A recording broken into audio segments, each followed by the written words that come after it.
My boyfriend used me as a financial doormat and I went bankrupt because of his optimistic dreams. Now that I'm done being his atlas holding his world together, he's starting to panic. My boyfriend and I started dating in July of 2014. He is the biggest optimist in the world and lived a pretty cushy life as the only child of divorced parents. We both lived separately and had jobs that covered all our bills and then some. He bought an expensive sports car, gaming computer, and purebred dog.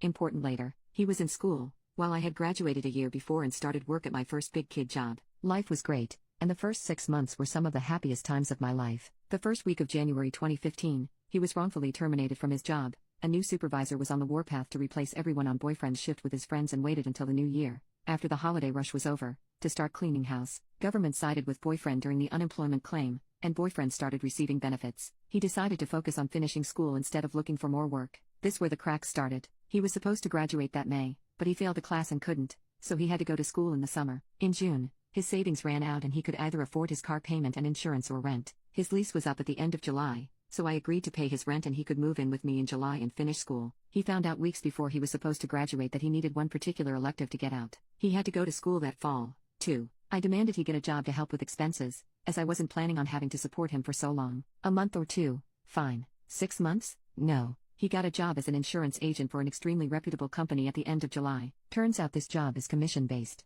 Being the optimist he is, the manager's talk of being able to make unlimited amounts of money drew him in. I paid for him to take the certification tests he needed to work, and he started trying to build a client base selling structured financial products. He made and makes nothing. He'll have a $700 payday for a small close, then nothing for months. He's out there busting his ass every day, but building a financial client base from scratch without any family privilege or existing networks is ridiculously hard. In Sept 2015, we downsized from my fancy downtown apartment to a posh house on the edge of the ghetto. I paid the security deposit and double rent at both places for a month as that's how the lease overlaps worked out, totaling about $3,500. By November, my savings was almost gone and I had to liquidate shares of my family trust, on which I took a penalty, as my grandfather did not want us to access it before age 25, to get us by. By deck, I had $300 in savings and nothing left in my family trust. I had spent about $17,000 since July supporting us, his job, he needed money to take clients out for lunch and coffee, his dog, and my dog. Since September, we had been having recurring fights about money and chores. I expected him to pick up 90% of the housework as his way of paying me back. He never shaped up on either front. He just kept repeating to me the same things that his manager said to him to draw him in. It'll get better. Everyone struggles at first. If you hang on, you'll make it. Once I make it, we'll be rolling in it. Every time we had a fight. Every time. 2 weeks before Christmas, we had this fight again and I demanded he do something other than feed me bullshit inspirational quotes. I left the house in a rage and drove to buy cigarettes. I was thinking of who I should text and ask to crash for the night when I got angry. No.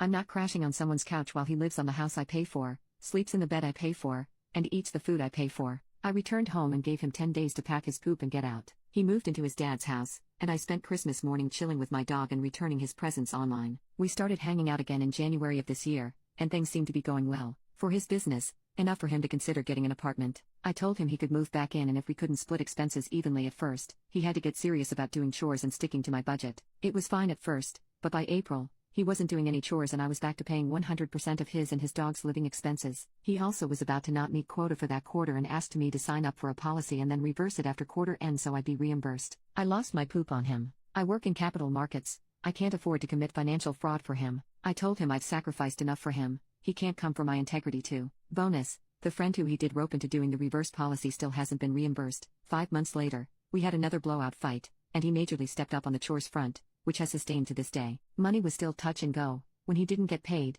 his fancy car ate it up every month. He landed a big case in May, and paid his half rent in June for the first time, and offered to pay all of July, which he did. By the second week of July, he was completely broke again, and told me last minute he couldn't pay August rent. I had to scramble to get the cash needed in one account to send the check. He couldn't afford to pay for his half of groceries like he promised either, so that was a scramble too. I'm so sick of this. I work an incredible job for my age, paid off all my college debt 8 months after graduation, and own my car, yet I'm living paycheck to paycheck supporting him. There's always something, even if it's a legitimate something, that keeps him from paying his half. It's been a effing year and there hasn't even been marginal improvement. His job is meant for filthy rich trust fund kids who can afford to be this broke while they build their client base. I admire his optimism but he's not suffering for listening to it. I am. I have enabled him far too long, and after the most recent fight about money, I realized he is too immature to be trying his hand at this job. He complains when he meets with clients that spend their money on cars and trips and toys instead of buying a policy from him, when he blew his money on a car and a gaming PC when he had a steady paying job. He has no problem having regular,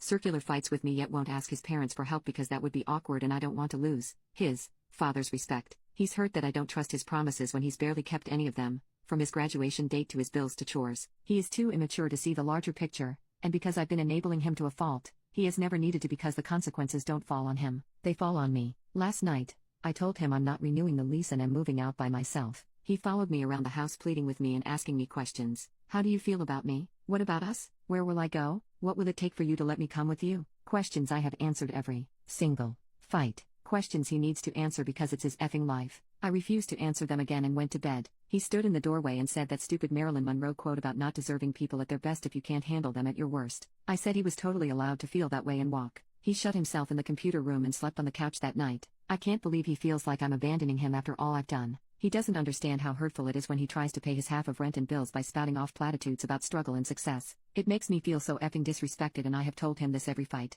And despite having this fight regularly, it's like he's not even listening to me. Why would he? I haven't made myself worthy of respect by being his financial doormat and not sticking to my boundaries. At this point, I feel he is using me as a safety net. He knows I won't let him or his dog starve, so he doesn't make himself care about coming up with the money for food. He is deluded by his optimism so much so that he breaks every optimistic promise he makes to me. He talks about how he thinks a client will buy an expensive plan, but then they get the cheap one and now he can't pay rent. He talks about how he met loads of people at a networking event, but only 3 call him back and he needs money to take them out. He says he's set to get 40% enrollment on a corporate contract, but only gets 11% so he can't pay for groceries this week. I used to think he was lying to me, but now I see he's lying to himself. He hasn't matured at all and grounded his expectations in reality because I've been standing in the way of it. Because of this, I don't trust him to give me a realistic end date to supporting him, because he'll probably be wrong about that too. And now that I'm done being his atlas and holding his world together, he's starting to panic. It bothers me so effing much that he didn't take me seriously until I let the hammer drop on him, as it should have been in the beginning. The irony is not lost on me that he's a broke financial advisor.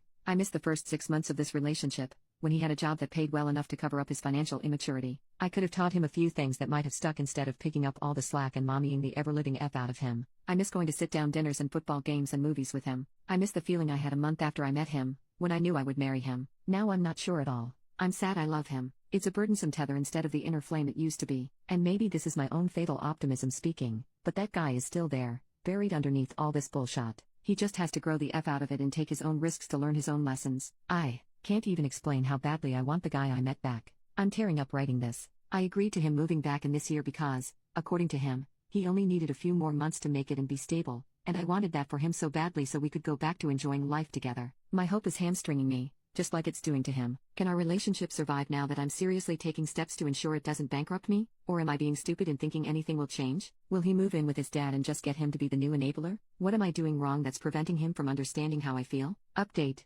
1 month later. Well, a lot has happened since I made my first post. I guess I'll address it sequentially, since that's how I'm operating right now, moment to moment. After I made that post, I decided to truly cut him off. I changed the Wi-Fi password, froze the credit card I gave him, applied to close our joint accounts, and threw out any gifts I ever gave him. We were planning on attending a dork convention over Labor Day, in Atlanta, for those familiar with the con scene, that I had budgeted paying for both of us over a year ago. I told him he couldn't go unless he paid for his half of the hotel and tickets, $600. Not sure why I did this instead of shooting straight and admitting he was out of his gourd if he thought he could go. Shouldn't have played any games, but I'm kinda glad I did because he told me he'd have $1,000 to me by the end of August. Over text too, in writing. I was floored. Suddenly he can come up with money for a weekend of partying and a chance to reel me back in? I said I would apply that to August's bills, then he could start paying down the rest of the $25K he owed me for supporting him this past year before he could spend his money on luxuries like out-of-state vacations. This was over text, and he never responded, and slept on the couch again that night. That was a Friday. Saturday morning, he left the house around 9 a.m. with his dog, leaving all of his crap in my house. I piled all of his and his dog's stuff under his desk and got rid of any pictures of him around the house. I blocked him everywhere but Facebook and text. I went to 2 rental house showings, loved one of them and the landlord, put a deposit down that day, went on multiple walks with my dog as well as a long trip to the dog park, and celebrated/vended/drank wine through Twizzlers with my next-door neighbor and her boyfriend. Ex-boyfriend never returned that night. Sunday. I spent the day working on cosplays and outfits for the convention as well as goofing off with my neighbor and dog. It was lovely. I kept waiting for this wave of sadness and regret to hit me, but it never did. He had been out for 24 hours and his name wasn't on the lease. I texted him that his claim to residency was gone, and he needed to come get his things with 24 hours notice. He said he was coming that night. I said 24 hours notice. He agreed to Monday evening. Monday, he picks up his stuff in his father's truck and gives me back the key. Hours after he left, he added a song to our shared YouTube playlist, Say Something by A Great Big World. I added Gravity by Sarah Bareilles and Too Good by Drake, then removed his access to the playlist the next morning. Yeah, middle school communication methods. Wednesday, his best friend texts me like nothing is wrong. Thursday, I text my ex about when I can expect his check in the mail. He doesn't respond. Friday morning, I email him. At this point, as far as I can tell, he's gone no contact with me. I send him one last email a day later basically stating that, and he asks me to coffee Sunday night. We met up for coffee. He never mentions repayment at all, but in the discussion about our feelings, we both felt the same way about this: betrayed, abandoned, hurt, and distrustful of the other person. He felt I had lied when I said I was fine supporting him and basically insinuated that I wouldn't want to be repaid if I believed in us because otherwise I was actually loaning him money under the guise of love and setting him up to fail. When I realized he felt just as used as me because I cut him off from my money, I knew I was done. My stomach sank like a weight. I let him finish talking, then we parted ways. He asked if he could contact me.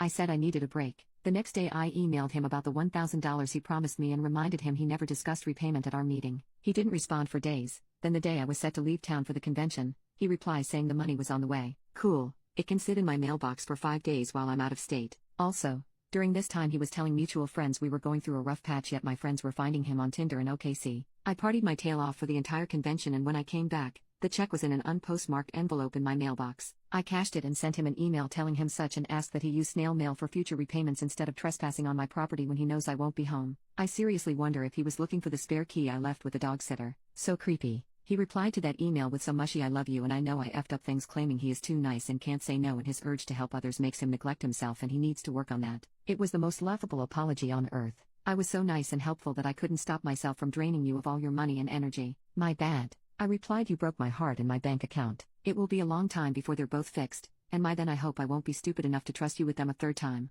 I will be responding to emails about repayment, otherwise good luck with everything. He replied, if I could take everything back that I did, I would. I love you, name, with all my heart. I could have prevented it all. I could have taken action, but I let you slip away, and that'll be one of the biggest mistakes of my life. I'm truly sorry for hurting you. I just want you to be happy. That's all I've ever wanted. I moved out of the house we lived into a similar one a few streets away. Moving helped keep me busy enough to not think about this. I threw out all our mementos and pictures and poop in the process, so everything in the new place is all me. Just me. Now I'm settled in and it feels like it hasn't hit me that it's over. I thought I would be crushed, and there were some lonely moments at the convention that caught me up enough to need a cigarette, but I just feel humiliated. I don't even have the urge to check his Instagram. Every time I see a picture of him it just reminds me of how stupid and naive I am for thinking he was my one. I'm also super distrustful of my feelings now because of that. It wasn't a question in my mind when I met him that we'd be together forever. I knew I wanted to spend my life with him, like my name, like a fact. I see cute people out or have great conversations, but I have no desire for anything more because I feel like my feelings aren't trustworthy enough to merit acting on them.